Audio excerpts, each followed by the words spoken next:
Nipah virus एक बार फिर से भारत के भीतर सिर उठा चुका है और इस बार इसकी आहट कहीं ज्यादा डरावनी है।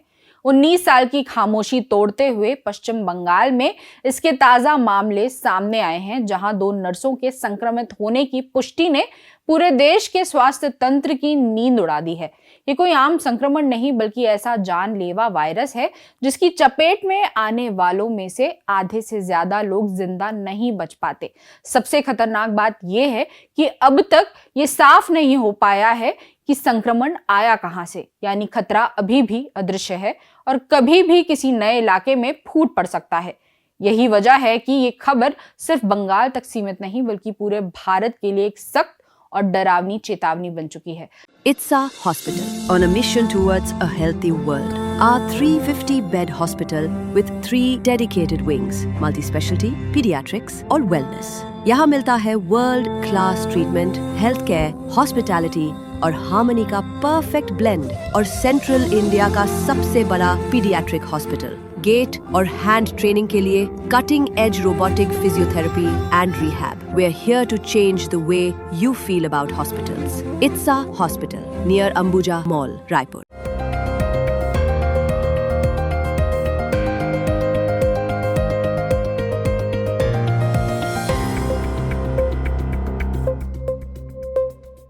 जरूरी बात में आपका स्वागत है। निपा वायरस को दुनिया के सबसे घातक वायरसों में गिना जाता है।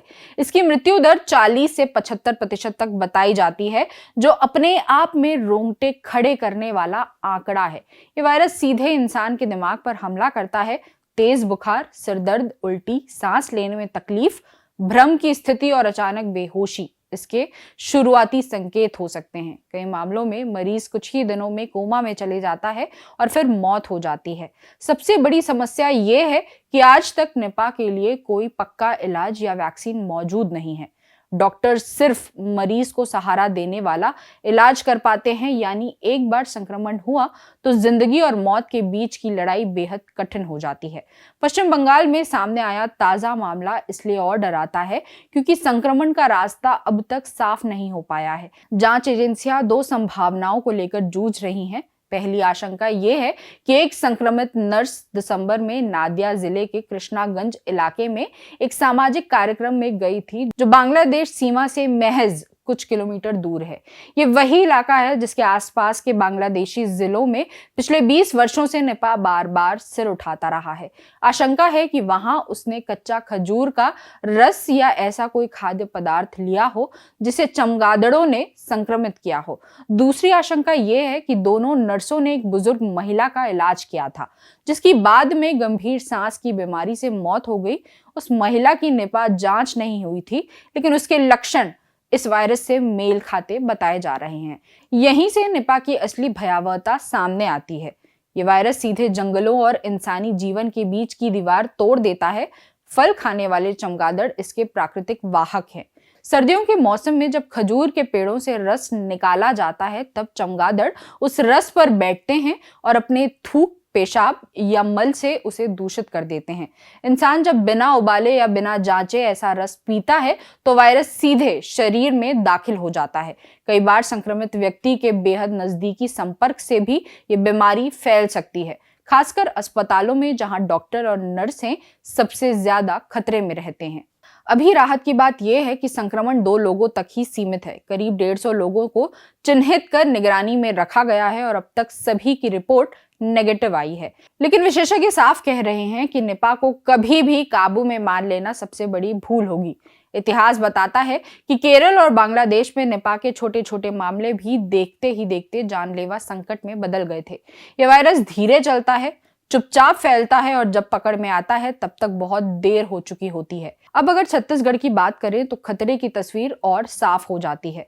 छत्तीसगढ़ घने जंगलों, फलदार पेड़ों और वन्य जीवों से भरा राज्य है।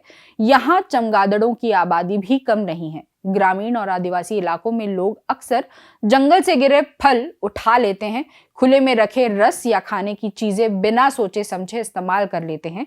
अगर निपा जैसा वायरस ऐसे किसी इलाके में पहुंच गया तो शुरुआती पहचान बेहद मुश्किल हो सकती है। स्वास्थ्य सुविधाएं शहरों तक सीमित हैं, जबकि दूर दराज के इलाकों में आज भी सामान्य बीमारियों में देरी हो जाती है। निपा की सबसे खतरनाक बात यही है कि इसके शुरुआती लक्षण आम बुखार या सांस की बीमारी जैसे लगते हैं। अगर डॉक्टर या मरीज इसे हल्के में ले ले तो वायरस को फैलने का पूरा मौका मिल जाता है।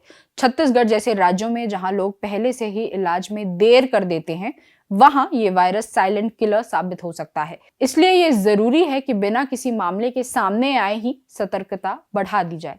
पश्चिम बंगाल में केंद्र और राज्य सरकार का तालमेल एक सकारात्मक संकेत जरूर है।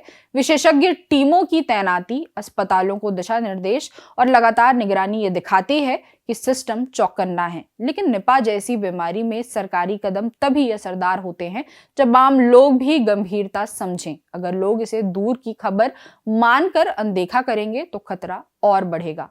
निपा से बचाव का सबसे बड़ा हथियार सावधानी है। कच्चा खजूर का रस पीने से बचना, खुले में गिरे फल न खाना, चमगादड़ों के संपर्क में आने वाली चीजों से दूरी बनाना बेहद जरूरी है। अगर किसी व्यक्ति में तेज बुखार के साथ सांस लेने में दिक्कत, उलझन या बेहोशी जैसे लक्षण दिखें तो तुरंत अस्पताल पहुंचना चाहिए और डॉक्टरों को पूरी जानकारी देनी चाहिए। स्वास्थ्य कर्मियों को भी बिना सुरक्षा उपकरण के ऐसे मरीजों के पास नहीं जाना चाहिए। विशेषज्ञ ये भी साफ कह रहे हैं कि घबराने की जरूरत नहीं है, लेकिन निडर बनने की भी कोई जगह नहीं है। निपा आमतौर पर तेजी से इंसान में नहीं फैलता, लेकिन जब फैलता है तो तबाही मचा देता है। यही वजह है कि इसे नजरअंदाज करना खुद को खतरे में डालने जैसा है। आज निपा पश्चिम बंगाल में दिख रहा है, कल छत्तीसगढ़ या किसी और राज्य में भी दिख सकता है। जंगलों का कटाव, जानवरों और इंसानों की बढ़ती नजदीकी और बदलती जीवन शैली ऐसे वायरसों को और मौका दे रही है। निपा हमें साफ चेतावनी देता है कि अगर अब भी नहीं संभले तो अगली खबर और भी डरावनी हो सकती है। ये वक्त डरने का नहीं बल्कि जागने का है। निपा वायरस कोई अफवाह नहीं बल्कि एक असली और जानलेवा खतरा है। छत्तीसगढ़ समेत पूरे भारत को इसे अंतिम चेतावनी की तरह लेना चाहिए, क्योंकि इस वायरस के साथ एक बात तय है, ये मौका नहीं देता, सीधे वार करता है।